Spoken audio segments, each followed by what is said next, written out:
Welcome to Reaching Aggressive Goals Without Monetary Incentives. I'm Chris Kramer. I'm the co-founder and media director for NETexponent. We're an interactive agency based out of New York, and we manage paid search affiliate programs for a select group of clients. I've been managing affiliate programs since 1998, and some of our current clients include Encyclopedia Britannica, Audible.com, Shockwave, and Nickelodeon. We also recently launched a research division of our company called AffiliateBenchmarks.com, and we're going to be sharing some of that data with you today. I'd like to introduce our panelists. First, we have David Lewis. He's the CEO and founder of 77 Blue, which operates online shopping websites, including Cashbaq.com. David has worked and founded internet software businesses for over a decade with companies including Overture, Intuit, Edmunds, Union Bank of California, and Digital Planet. Earlier in his career, David was a certified public accountant and received his MBA from UCLA's Anderson School. David was the recipient of the Horizon Award for Innovation from Commission Junction in 2006. Next, we have Darren Eilers, and Darren is the founder and CEO of DME Media, a performance marketing firm based in St. Louis, Missouri. DME has developed proprietary performance marketing systems and tools that have helped them consistently rank as one of the top publishers in the affiliate world. Prior to launching DME Media, Darren has held several senior-level positions in advertising and marketing for the past 14 years, including work for major retail clients such as Walmart, Kohl's, JCPenney, and Dillard's. Venturing into the affiliate space in 2003, Darren quickly earned a reputation as an out-of-the-box thinker, capable of quickly adapting to the many challenges that affiliates face. I'd also like to welcome Kevin Smith. With more than 10 years in the online space, Kevin has seen several industries succeed and fail, and has learned what works and what doesn't in affiliate marketing. Having spent more than 7 years in the online gambling space, he saw that sector grow from an early-stage revenue maker to more than a $12 billion a year industry. He's seen the role that affiliates have played in its growth. Now with Shoes.com, he's helping to grow the affiliate network for one of the largest online shoe stores.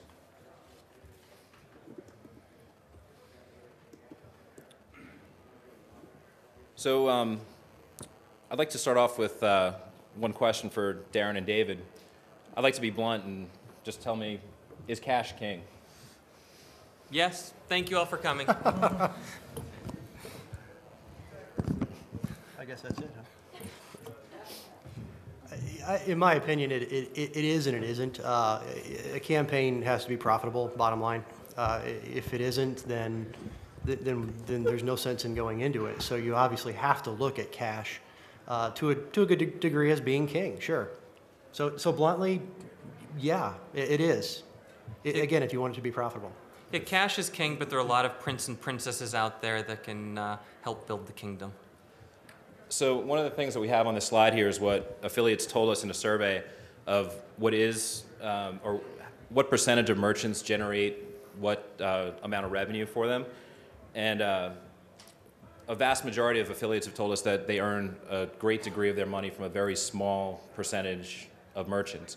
So what that suggests to me is that the relationships between those select group of merchants plays a pretty vital role in the industry. David and Darren, can you elaborate a little bit on how important the relationship aspect is? Well, for one, about that statistic is I think the converse is true also, that it is a smaller amount of publishers that generate most of the sales for every merchant. And if you, I guess as far as your question on the relationship is, yes, the relationship is more than just the money. But as far as, does compensation matter? How many people out there are not self-employed? See hands? Okay, now out of all of you, keep your hands up. No, keep your hands up. How many of you would actually show up at work if your compensation were not clearly stated? Exactly. Compensation does matter. And it's the same for us. We are all performance marketers. We're willing to go up and promote your products and your brand with, in most cases, zero compensation up front. If you go and do an ad campaign, you get an ad agency, you pay them. You pay for the media. And then hopefully the sales come in. Well, with us, we get paid not just after, but usually several months after we've generated the sales. But there's a wide range of things that matter, and it's different for each and every one of us. You know, we get sales calls in the office, and I actually like taking them sometimes. Like there's the woman who called, I answered the phone. Hello. Hi, do you have an ATM in your office? I look around and I pause and I try to think of what to say. And my only question for her was, why? She didn't know my business. And it's the same when we get calls from folks within our industry. If you know our business, and you know especially your business as well, that's, believe it or not, a big point with us is that you know your own business. We'll talk to you and be able to start a relationship, but without knowing that basic, all of these other things don't matter. I mean, I agree with that a lot. I mean, relationships matter for us. We go into everything we do with the merchants with a long-term relationship in mind. If we can't get the merchants on the phone to have a conversation with us about what we do specifically, because I think, and this is my opinion, I think a lot of merchants, they see affiliates as, they put them all in one boat. But keep in mind that every affiliate does things differently.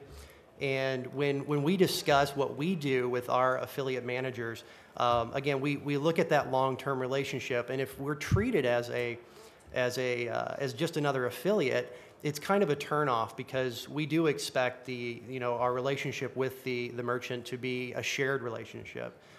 So relationship, as well as the compensation model, has a ton of weight with us. So cash is king, but everything you've said, David, I agree with. I mean, I'm in total agreement with that. But relationship with us and the ability to contact and talk to our partners is huge. Darren, you mentioned making you feel special or different. How many merchants actually make you feel that way? Believe it or not, a lot. I mean, it really comes down to how we pitch what we do, and because you can't expect a merchant to even call you back unless they understand that there's going to be some incentive for them to do it, because we know that you guys have a lot to do. You have a ton of affiliates that you have to manage, as affiliate managers, I should say. You have a ton of stuff you have to do. So in order and you don't know me, you don't know my company, you don't know what we do, you don't know how we can benefit you. So it's important for me to have either someone who knows you and can vouch for us, or for me to get it across in that initial pitch that we do things differently. David, anybody make you feel special? You do, Chris. Now, there are ones, and it's again, like I said, the ones who understand our business, they know that with Cashbaq, the types of things that we're looking for. They understand that the compensation actually has to be different for loyalty sites in some cases. If you have a free trial, guess what? You should change that out of ours, because if we're paying somebody for a free trial, chances are you're not getting the return that you need. So, instead of saying to us, we're terminating you, say to us, we need to change the compensation. I understand your business. I understand it's different. My big push right now is on data feeds and getting those cleaned. If you have a good data feed, that's going to make a big difference, especially going forward, that you're going to see that your top publishers are actually using the data feeds not just more, but more creatively, and that's where your better sales are going to come from, the ones with the higher average order value and the ones that are converting better and driving it to the part of your site that you want. So there are things that you can do possibly, but of course I realize that you also have the technical issues of getting folks on the technical team to be getting that done right. Can I say something real quick about the data feeds? Sure. Okay. How many, by a show of hands, if you don't mind, how many of you are merchants or advertisers? So quite a large amount. How many of you have data feeds? Nice. And how many of you are satisfied with the quality that your company provides the data feeds? Or are you even aware of what it looks like? Is that a challenge? Or how many can't get their IT department to fix their data feeds? Yeah. Right. We do see that as a challenge too. It's a lot of affiliate managers have mentioned to us that it is an uphill battle to get the data feeds cleaned. I agree with you on that. That is one of the hurdles, because our business relies on the data feeds. If we don't have a good, solid, clean data feed, in some cases customized to what we do, we can't work with you. It's just the bottom line. We have so many opportunities out there as an affiliate company we could go to, and unfortunately we could go to, if you don't have a data feed and your competitor does, guess who we're going to have to go with. And it's not necessarily that we want to, it's because we have to. We have to move forward with it. So I just wanted to state that data feeds are becoming more and more a staple in the affiliate industry. And I'd say forget the customization, get the standardization right. The number of feeds that have in stock is incorrect, or the price is out of date, or it's an obsolete product, or big one for me is a question. Let's make this interactive a little more. Is categories. The most common category is miscellaneous, which is a bit of an issue. One of the things that I'm pushing for in the industry, and I'm talking to all of the networks, is to have a standard category taxonomy that we all agree on.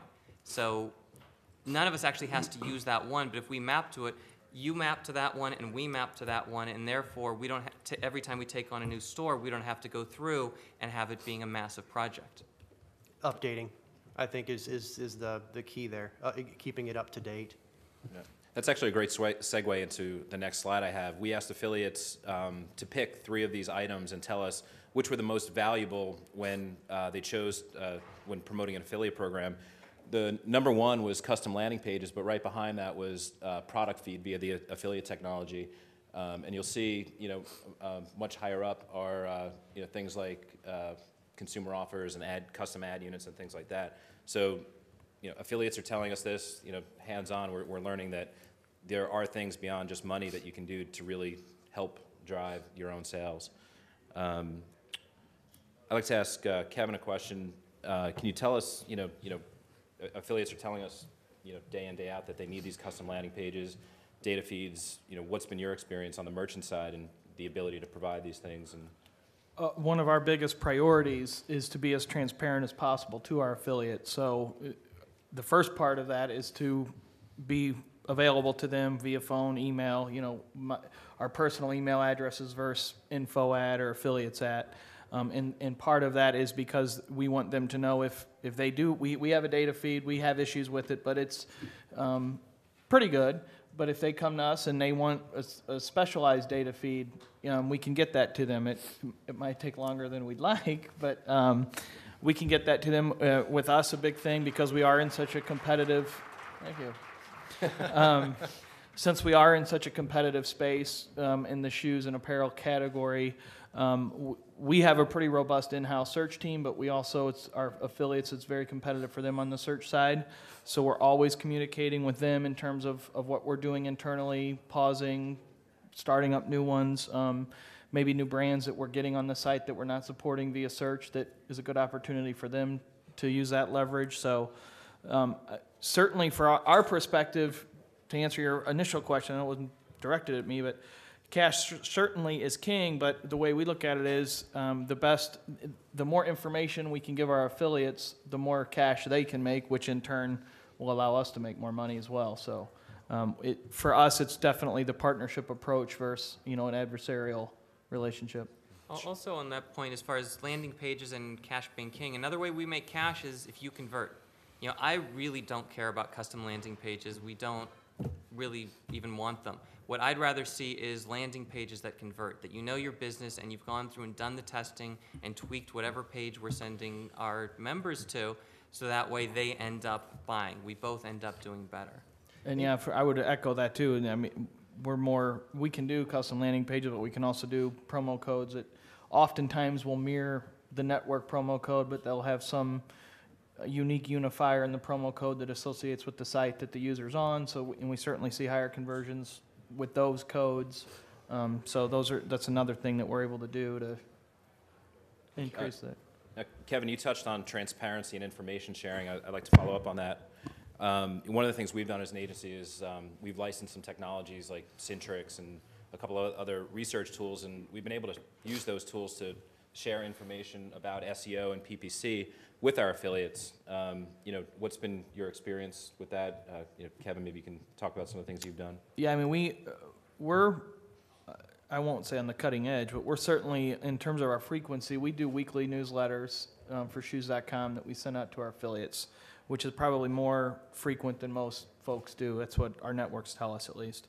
And part of the information that's in those newsletters are exactly those sorts of things. The new brands we've got, things that we're seeing converting all the way down to a product level, to a brand level, or even a category level. And then obviously again, if somebody wants to call and even get more information than what we've got, we're willing to give it to them. It's not that we're keeping anything from anyone, but it goes back to Darren's point, I think, was making the affiliate feel special in terms of, I'm not keeping anything from anyone, but if you're going to take the time to call me, I'm going to make this call worth both of our times.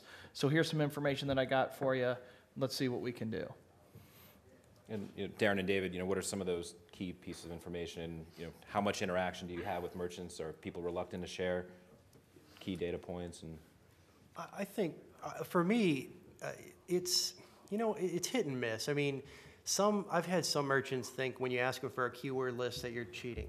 You're basically saying, I want to take the fast road. I want to take the easy track, and that's a byproduct of a lot of bad affiliates. I'll just be frank. It's a byproduct of a lot of affiliates who want just to make a fast buck, and they put up a landing page and then they abandon it and hope it works. If it doesn't, they move on. We're not like that, and I'm sure David's not like that. I mean, we both spend a lot of time, a ton of time and money. We reinvest what we make. A lot of what we make goes back into helping our partners make money. So, the share, I'd say it's 50-50. Some will share keyword data with us, which is important to getting a campaign kicked off. Others will share other data with us, but, 50-50. And I would say to what Darren said is that it's like the bobsled. You got the driver up front. What are the other three doing there? Well, at the beginning, they're running and giving it a push, and that's exactly what something like a keyword list is. You give us a push, and then the whole team does better. Yeah, I want to also something that Kevin said earlier regarding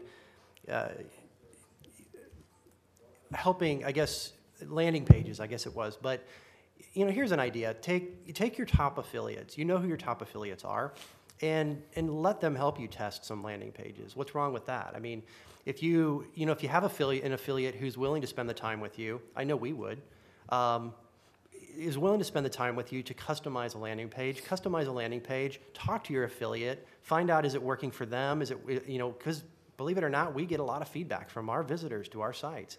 We get emails. So get the feedback. Let them help you, because as Kevin said, if the affiliate, or actually I think it was David, if the affiliate's making money, you're making money, right? I mean, if you're making money, hopefully your affiliates are making money. It's a two-way street. Well, Darren, how often are you willing to take that risk there? I've talked with a lot of affiliates who don't want to be the guinea pigs. They don't want to be tested on. They want you to test it somewhere else. I don't see it as being, well, it depends. If I already have an established relationship with a merchant and it's a profitable relationship, but we both agree that there are things that can be done to make it better. Let's say the conversion rate, we both talk and we both know that okay, here's an example. If the merchant says, okay, our CPC program, when we send custom visitors directly to our website as the merchant, we convert at X%. But when they're coming from your site, they convert lower. Then let's look at that. Let's see why. Because really, is it a matter of, is it something on our site or is it something on the landing page? Because usually the affiliate landing page is different from the landing page. Well, I shouldn't say usually. Sometimes it's different from the landing page that you as a merchant are sending your own visitors to. So it's a hard question to answer, but I don't mind being a guinea pig if it means that I can get more money, quite frankly. Yeah, we're willing to test anything out. The one thing that drives me nuts are knee-jerk reactions. That you guys have, being the merchants, mounds of data that very often you just can't go through, that there aren't the resources for it. Use the data and make decisions based on that. We did a test, and I don't want to make a debate on trademark bidding, but it was, there were 5 keywords. 2 were the trademark, the trademark and trademark.com, and 3 were things like coupon code. And we ran those for a month with them, and they found that on their name, they outperformed us. And there was a group of publishers who were doing the advertising. For the ones that contained, Trademark Plus, we outperformed them 60-1. So what did they do with that data? They said, no, we're not doing any type of trademark or Trademark Plus. We're going to stop it all. It's like, you have the data, use it. If we get terminated from a program based on data, I really don't care, that's fine. If we get terminated from a program by a knee-jerk reaction, that usually does piss me off. I know David and Darren, we've worked together on a bunch of different clients, and we've had several conversations about order quality and long-term value and things like that. Are merchants typically providing that data, and kind of what role does that play in that long-term relationship and helping you drive more customers and more quality customers? I mean, we've always had a really open relationship. So all the stuff that we do together, it's always been open. But I think it goes back to how deeply rooted you are in your partners. With your partner. So as a merchant, if you're willing to spend the time and understand how valuable we are, then you're probably going to be more willing to share data with us. Yeah, that's about all I can say about that, really. Yeah, it's a partnership. We have to work together. One of my pet peeves is, as far as compensation goes within retailers, is do you have a separate SEO, SEM, and affiliate? Are those three different teams? Are they compensated separately? That's a problem, because it isn't my sales and your sales. It should always be our sales. And if they're not working together, well, of course, the SEM says to the affiliate manager, well, no, you've got to stop that because they're taking away my sales. Well, if the program's run correctly, we actually help out, and the old 1 + 1 doesn't equal 2, it equals 3. Okay. Kevin, I have a question for you. Given the current state of the economy, do you think it makes sense for a merchant to actually reduce their commissions and make their business more profitable? Well, from our perspective, it's we have tweaked our commission structure, but we're certainly putting more of our efforts into CPA, affiliate, performance marketing models, just from the standpoint of it only makes sense in a tougher economy for us to be able to monitor our spending from the standpoint of we're only going to give out a commission if we make a sale versus doing CPM or upfront stuff that may not perform nearly as well. Fortunately for us, we've actually had that standpoint in place for almost 1.5 years now. It was a lot harder a year ago, even at this conference, to find network partners that wanted to do CPA stuff. They were all looking more CPM type deals. So I think the leverage now is kind of shifting because there's not a whole lot of CPM money out there, or certainly not as much as there was 12, 16 months ago. That says applaud if you can't read it. What are your guys' thoughts on that? Are you seeing changes, in the commission structure, or what validates a good order or a good sale? Well, I was surprised this weekend to read a prediction that 73,000 stores are going to close in the U.S. this year. And at first I thought it must have said that 73,000 retail employees are going to be laid off. And I saw, no, 73,000 stores. And I think this idea makes perfect sense for the companies that are going to be closing stores, because those are the ones that are going under. We look at it, if anybody comes to us and says, you know what, tough times, we're cutting your commission, we say, it's a mistake, but if that's what you want to do, it's okay. Because any retailer out there has, and any service provider also, has competitors. And there are so many others that, guess what? If everybody decides to drop the commission and do it together, one is going to go up. And that's the one who's going to drive sales, especially through a site like Cashbaq. That's what we see is, you say, we have this specific type of clothing. And we have dedicated shoppers, on and on and on. But guess what? There's somebody who has something similar. Even if it's unique, there's still somebody else who has their own, one-of-a-kind dress that, looks so much alike that, Cashback matters or coupons matter or whatever it is. There are different types of shoppers. So you really, again, need to understand each type of publisher you're working with. Because Darren and I have completely different businesses. There's, yes, we use data feeds. Yes, we have lots of relationships. But that's pretty much where it ends. Yeah, I think my thought on that basically is, on Chris's comment, is basically if we have, here's an idea, before you just outright lower commissions across the board, and everybody knows their individual business is best, you got to do what you got to do, right? But why not, instead of doing that, take a look at, I think it's the 80-20 rule, is that the 99-1. Whatever it is, yeah, 99-1. Take a look at the top affiliates that you have go through and just take a hard look, because as an affiliate manager, you have so much time to invest in everyone. So take a look at your top affiliates, weed out your top affiliates, and instead of cutting commissions across the board, maybe you do that in a tiered structure, because you don't want to isolate the top 20% of your affiliates who are driving a majority of your sales. So why not actually take a different look at that and maybe increase compensation? I didn't hear any cringes about that, so that's good. Increase compensation for your top affiliates, decrease or lower commissions for those that aren't producing as much, or cut some of those that aren't producing as much so that you have more time to spend with your top affiliates. Because I agree, you'd almost be hurting yourself. And again, you know your own business. So I think you'd be hurting yourself as an affiliate. In my experience, you'd be hurting yourself just to cut the program or cut commissions across the board, because you are going to lose affiliates to your competitors who maybe aren't cutting their commissions. And also, you can also create buckets based on the metrics. Are we meeting whatever your company's internal goals are?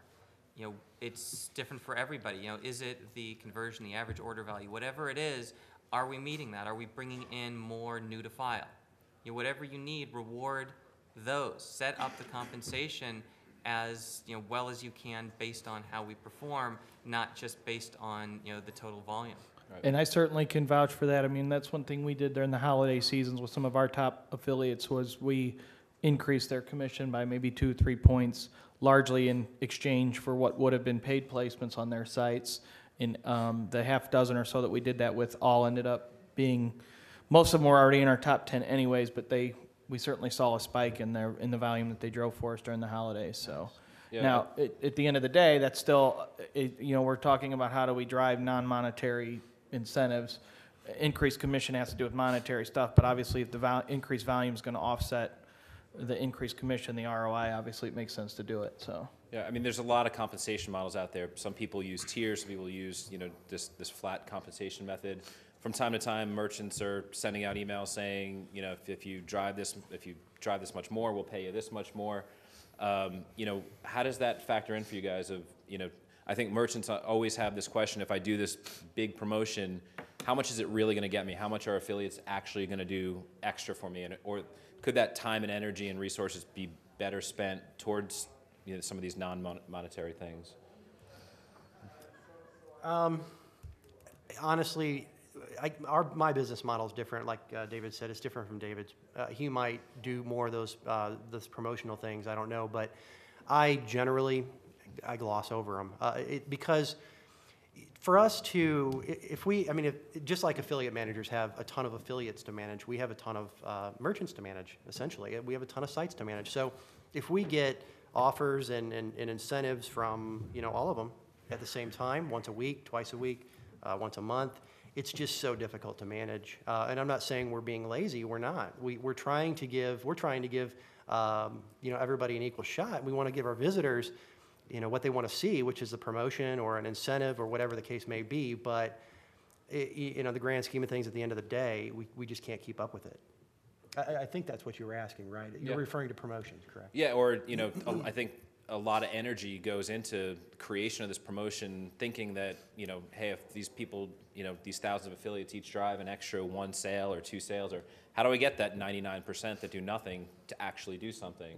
And in reality, a lot of times it's very difficult, if not impossible, and is the time better spent in other areas? And I think that's the thing too, is we, as an affiliate manager throwing together a promotion to throw out to all of your affiliates, you're looking at all of your affiliates collectively producing on that promotion, where me as one person, one affiliate, I'll look at throwing up a promotion and say to myself, how many more sales is this going to drive versus the time I'm going to spend upkeeping it? How long is it going to take my design team or my developer to put up a promotion for a week? And is it really going to drive that much more money our way, or isn't it? And in 9 times out of 10, I come back to no, it's not. It's not worth the time. Well, it depends what you're talking about a promotion. You're talking about increased commission, because, yeah, that can get us moving. You're talking about an 80% off coupon? Yeah, that can drive sales. You're talking about free shipping? Sure. Are you talking about, buy one, get one 50% off? Much less. Are you talking about something for just one specific product? If it's a big ticket item, 50% off, yes. If it's something smaller, now are you talking about a contest? Don't read those. So Kevin, shoes.com, really competitive category.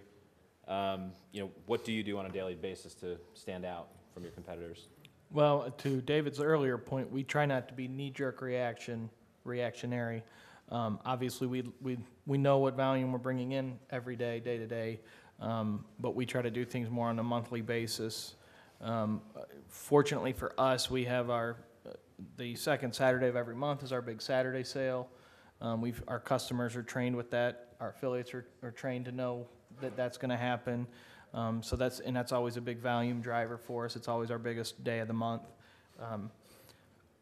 Outside of those sorts of things on a day-to-day basis in terms of standing out, again, I go back to just being transparent, being there, truly being a partner for our affiliate partners, to give them the tools that they need, whether it be data feeds, whether it be search terms, you name it, to be there for them and to allow them to lean on us. And then it goes back to the testing point. Rarely are we going to test anything with an unproven partner.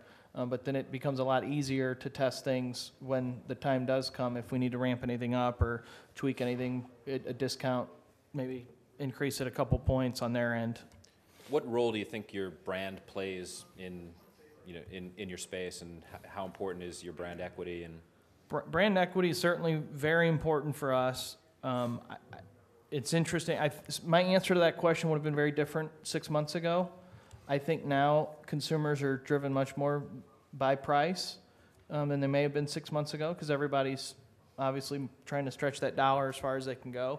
We're seeing that on our top performer side, our coupons, partners, our loyalty reward sites have always performed well, but we're seeing more volume with them over the last 6 months.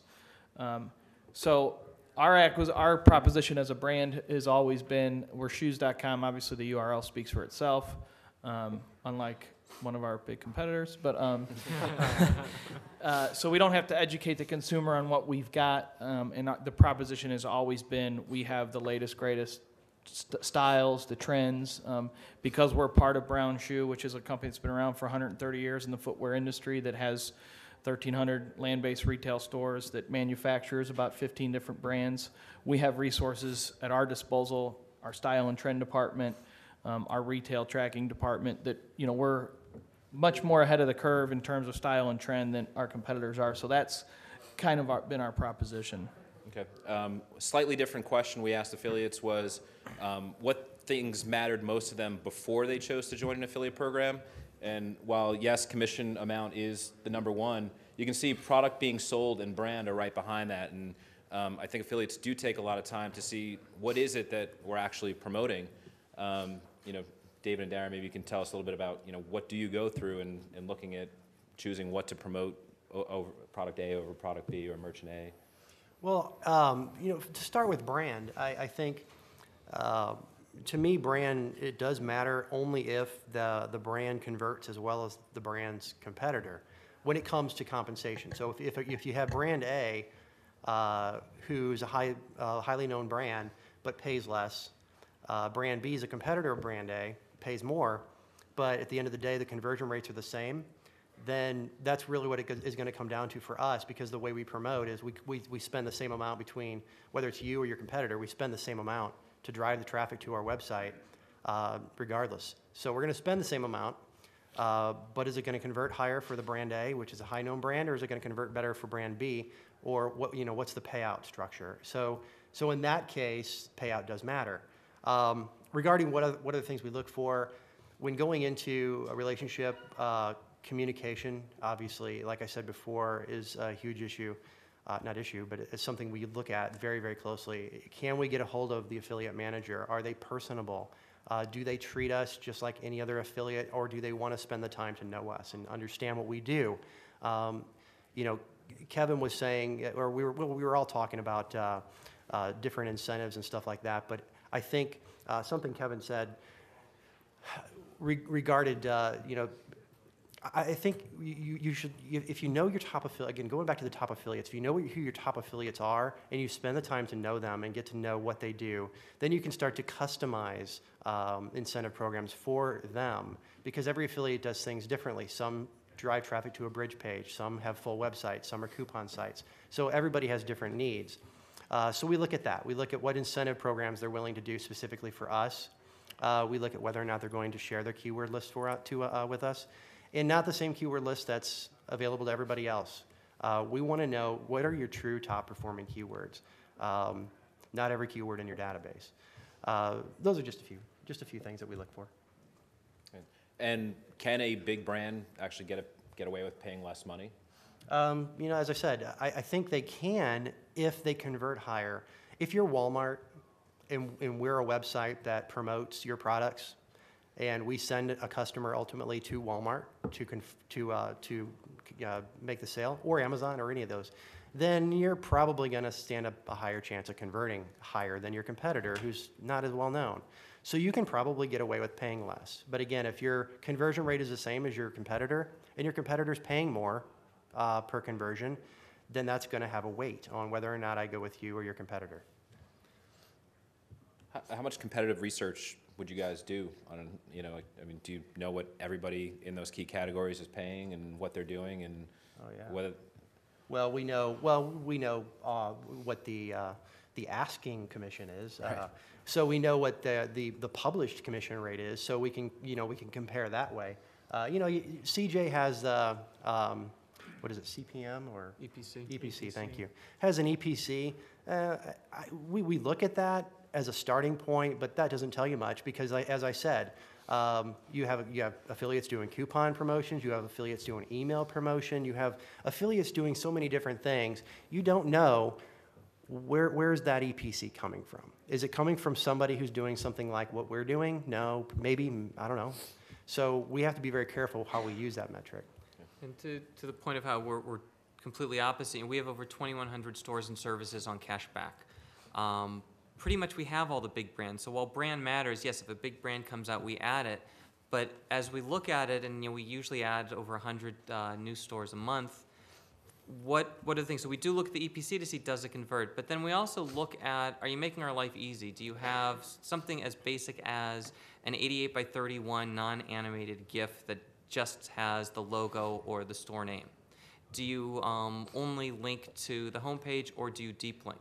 And then we do the test of actually clicking through and looking at the site. Does the site look like a real site? Is it something that we think that our members will look at as being quality? Does it look like the landing pages will convert? Because if they don't, it's like, move on, because there's somebody else out there. Yeah, there's just not enough time. There just isn't. There's not enough time in the day to go. If it's a merchant that we feel has okay, here's an example. If we can get a hold of the affiliate manager, and the affiliate manager is very willing to work with us, and I come from a marketing background, so I can look at a website and a product and get a gut feel about whether or not, with some tweaks to their site or their landing page, I think that we can do maybe a better job than they are with their own campaigns. And I may invest some time in that, but otherwise, as you said, there's so much we have to do in a month to meet our own goals, because we are our businesses. If we don't do it, no one's going to do it for us. So we have to make those decisions and move on. David, you mentioned looking at creative, and you used 88 by 31 as an example, but Kevin, how much work do you put into creating banners and creative and That's certainly something we do on a day-to-day basis. Fortunately for us, we've got a pretty robust in-house creative team, so maybe the time they turn projects around to me isn't the greatest, but if I have a merchant that says they need a specific size that's not in the system, we can get that to them. So, and that is another way that we kind of try to stand out from other merchants, because we know that that's a valuable tool. And is that even an issue for you guys? I mean, we've come across dozens and dozens of affiliates who just build what they want because it's easier than going through the merchant or But it's waiting easier to have the standard IAB size Sure. to begin with. We don't care about all of the the banners that come out on a monthly basis. We look once, we get the logo. If the logo changes, we'll update it. But other than that, we don't care about that creative. You know, we don't need to get emails with all these flashing banners that say, we think you're running a casino site, so we're sending you flashing banners. There's nothing wrong with casinos. There's nothing wrong with them if Not you at all. operate it. We happen to be in one. Yeah. If I can, I want to say too, the banners, you know, the affiliate industry is evolving fast. We have to. I mean, we have to meet the challenges of our good friend Google, who constantly thinks they need to change everything. So we need to change. So the affiliate industry is changing. Banners have been around for so long, and I'm kind of surprised that so much emphasis is being put on banners, because along with marketing, I come from a design background. So, well, you know, we have a design team, and we're one of the people Chris mentioned, we do our own creative. If we need a banner that's 250 by 250 and they don't have it, we'll make it. In fact, usually we'll make it anyway, because our website design dictates what that banner should look like. And unfortunately, if a merchant doesn't want us to do that or won't allow us to do that, it's going to hurt them, because then we need creative on our site if we're going to promote you. But that creative can't look like it's just kind of floating in the middle of our site. It has to flow with the site. So Kevin, what do the brand police say about affiliates that build their own creative? I mean, again, from a cooperative standpoint, we give high-res raw logos. Obviously, we kind of, if a guy's going to do his own creative, we hope that that's just a simple size in the logo.